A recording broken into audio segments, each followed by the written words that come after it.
நிகழ்வுகளில் நம்முடைய பங்களிப்பு என்னவாக இருக்க வேண்டும் என்பதை பற்றி நம்மிடையே பேச வருகிறார் மனுஷபுத்திரன் அவர்கள். நிகழ்ச்சியில் அடுத்த பகுதியாக வரவிருப்பது தீதும் நன்றும்.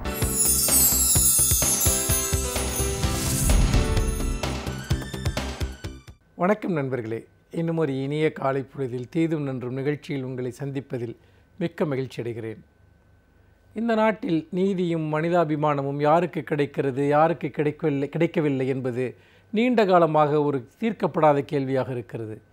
செல்வாக்கு மிக்கவர்கள், பணபலம் படைத்தவர்கள், அதிகாரம் மிக்கவர்கள், இவர்களுக்கு கிடைக்கக்கூடிய நீதியின் கருணை, அதிகாரத்தின் கருணை எந்தவிதமான பின்புலமும் இல்லாத வசதியற்ற மக்களுக்கு கிடைக்கிறதா என்கிற ஒரு கேள்வியைத்தான் இந்த நாட்டில் நடந்து கொண்டிருக்கக்கூடிய ஒவ்வொரு நாளும் வெளிப்படுகிற பல சம்பவங்கள் நமக்கு காட்டுகின்றன. இந்தியாவில் பல்லாயிரக்கணக்கான விசாரணை கைதிகள் பல ஆண்டுகளாக சிறையில் எந்த விதமான விசாரணையும் இல்லாமல் இருந்து கொண்டிருக்கிறார்கள் என்கிற செய்தி தொடர்ந்து வந்து கொண்டிருக்கிறது. அதில் பலர் மிகச்சிறிய குற்றங்களை செய்தவர்கள், அல்லது அவர்கள் ஒருவேளை குற்றமே செய்யாமல் வெறுமனே போலி குற்றச்சாட்டுகளின் அடிப்படையில் சிறையில் அடைக்கப்பட்டவர்கள், சந்தேகத்தின் பேரில் அடைக்கப்பட்டவர்கள், பழிவாங்கும் நடவடிக்கைகளுக்காக அடைக்கப்பட்டவர்கள். அவர்கள் மேல் சுமத்தப்பட்டிருக்கக்கூடிய குற்றம் நிரூபிக்கப்பட்டிருந்தால் அவர்கள் பெற்றிருக்கக்கூடிய தண்டனையை விட பல ஆண்டு காலம் அதிகமான தண்டனை காலத்தை அவர்கள் வெறும் விசாரணை கைதிகளாக சிறையில் கழிக்கிறார்கள் என்கிற ஒரு உண்மையை இன்றைக்கு பல ஊடகங்களும் தொடர்ந்து முன்வைத்து வருகின்றன. அப்படிப்பட்ட ஒரு சூழ்நிலையில் அப்பாவி மக்கள், வசதி இல்லாதவர்கள், மிகப்பெரிய வழக்கறிஞர்களை வைத்துக் கொள்ள முடியாதவர்கள், அதிகார தொடர்பு இல்லாதவர்கள், அவர்கள் எல்லோரும் அவர்கள் குற்றமே செய்யாவிட்டால் கூட ஆண்டு கணக்கில் சிறையில் வாட வேண்டும் என்பது இந்த நாட்டினுடைய நீதியாக இருக்கிறது. ஆனால் இன்னொரு புறம் என்ன நடந்து கொண்டிருக்கிறது? உண்மையில் இந்த கருணை என்பதும் நீதியினுடைய ஓட்டைகள் என்பதும் யாருக்கெல்லாம் பயன்படுகின்றன என்பதை பார்க்கிற போது ஒரு மிகப்பெரிய ஏமாற்றம் நம்முடைய அமைப்பின் மேல் ஏற்படுகிறது, நம்முடைய அரசியல் அமைப்பின் மேல் ஏற்படுகிறது என்பதில் எந்த சந்தேகமும் இல்லை. இப்போது ஆண்டு கொண்டிருக்கக்கூடிய மோடி அவர்கள் தலைமையிலான பாஜக அரசு, அந்த அரசாங்கம் என்பது தொடர்ச்சியாக தாங்கள் ஊழலுக்கு எதிரானவர்கள், முறைகேடுகளுக்கு எதிரானவர்கள், இந்த நாட்டில் நீதியை நிலைநாட்ட வந்தவர்கள் என்கிற ஒரு பிரச்சாரத்தை அவர்கள் தொடர்ந்து மேற்கொண்டார்கள். அப்படி சொல்லித்தான் அவர்கள் ஆட்சிக்கு வந்தார்கள். ஆனால் ஒவ்வொரு நாளும் இந்த அரசாங்கத்தின் மேல் வெடிக்கக்கூடிய குற்றச்சாட்டுகள் என்பது உண்மையில் இவர்கள் எத்தகைய ஒரு ஆட்சியை நடத்தி கொண்டிருக்கிறார்கள் என்பதற்கான ஒரு அடையாளமாக இருக்கிறது. சமீபத்தில் இந்திய வெளியுறவுத்துறை அமைச்சர் சுஷ்மா ஸ்வராஜ் அவர்கள் மேல் வெளிப்பட்டிருக்கக்கூடிய ஒரு குற்றச்சாட்டு என்பது, அதாவது ஐபிஎல் கிரிக்கெட் மோசடியில் ஒரு மிகப்பெரிய அளவிற்கு குற்றம் சாட்டப்பட்ட, இந்திய நீதிமன்றங்களால் தேடப்படும் குற்றவாளியாக அறிவிக்கப்பட்ட, இந்திய அரசாங்கத்தினால் பாஸ்போர்ட் முடக்கப்பட்ட ஒரு குற்றவாளியான லலித் மோடிக்கு அவர் இங்கிலாந்திலிருந்து அவருடைய நோய்வாய்ப்பட்டிருக்கக்கூடிய மனைவியை பார்ப்பதற்காக போர்ச்சுகல் நாட்டிற்கு செல்வதற்கு விசா வழங்கும்படி இங்கிலாந்து அரசிற்கு இந்திய வெளியுறவுத்துறை அமைச்சர் சுஷ்மா ஸ்வராஜ் அவர்கள் பரிந்துரை செய்த விவகாரம் ஒரு மிகப்பெரிய பூதாகரமாக வெடித்திருக்கிறது. உண்மையிலேயே இதற்கு சுஷ்மா ஸ்வராஜ் நியாயப்படுத்தக்கூடியவர்கள் சொல்லக்கூடிய ஒரே விஷயம் என்பது, மனிதாபிமான அடிப்படையில் நோய்வாய்ப்பட்டிருக்கக்கூடிய ஒரு மனைவியை பார்ப்பதற்காக அவர் செல்வதற்காகத்தான் அனுமதி வழங்கப்பட்டது என்று சொல்லியிருக்கிறார். உண்மையிலேயே இப்படிப்பட்ட ஒரு அனுமதி என்பது இந்தியாவில் வேறு யாருக்காவது கிடைக்குமா என்பதை யோசித்து பாருங்கள். நான் ஏற்கனவே குறிப்பிட்டது போல எந்த குற்றமும் செய்யாமல் ஆண்டு கணக்கில் விசாரணை கைதிகளாக வாடுகிற யாருக்கேனும் அமைச்சரனுடைய இந்த கருணை கிட்டி இருக்குமா? அல்லது நீதிமன்றத்தால் தேடப்படும் குற்றவாளி என்று அறிவிக்கப்பட்ட யாராவது ஒருவருக்கு பாஜக அரசு இப்படிப்பட்ட ஒரு உதவியை செய்யுமா என்பதை நீங்கள் ஒரு கணம் சிந்தித்து பாருங்கள். அப்படி என்று சொன்னால் இவர்களுடைய ஊழல் எதிர்ப்பு, அல்லது கருப்பு பண எதிர்ப்பு, அல்லது கருப்பு பணத்தை இங்கே கொண்டு வருவோம் என்று சொல்வதற்கெல்லாம் ஏதாவது ஒரு அர்த்தம் இருக்கிறதா என்பதை நீங்கள் நினைத்து பாருங்கள்.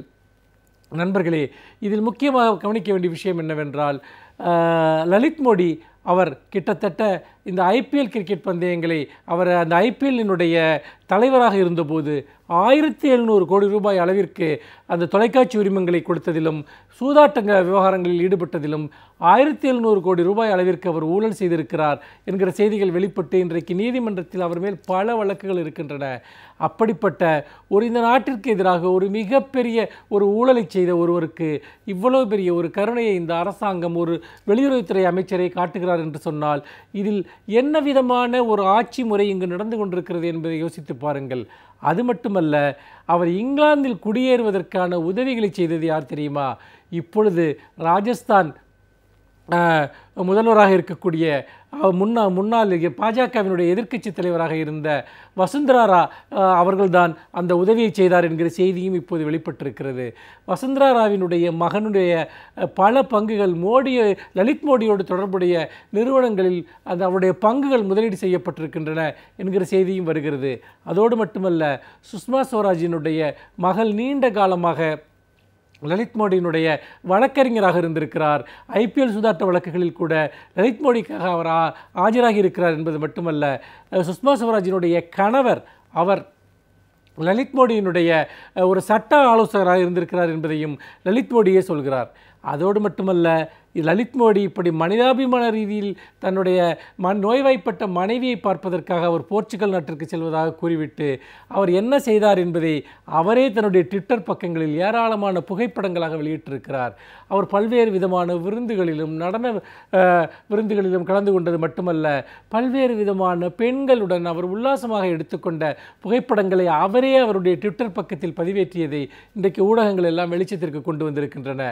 இப்படிப்பட்ட ஒரு பொய்யான ஒரு மனிதருக்கு, குற்றம் சாட்டப்பட்ட ஒரு மனிதருக்கு, தன்னுடைய ஒரு உல்லாச வாழ்க்கைக்காக ஒரு அரசாங்கத்தையே அவர் பயன்படுத்திய ஒரு மனிதருக்கு சார்பாக இந்திய வெளியுறவுத்துறை அமைச்சர் செயல்பட்டிருக்கிறார் என்று சொன்னால், உண்மையிலேயே இவர்கள் எந்த அளவிற்கு ஊழலுக்கு எதிராக அல்லது நாட்டில் நீதியை நிலைநாட்டுவதற்காக இவர்கள் செயல்படுகிறார்கள் என்பதை ஒரு கணம் யோசித்து பாருங்கள்.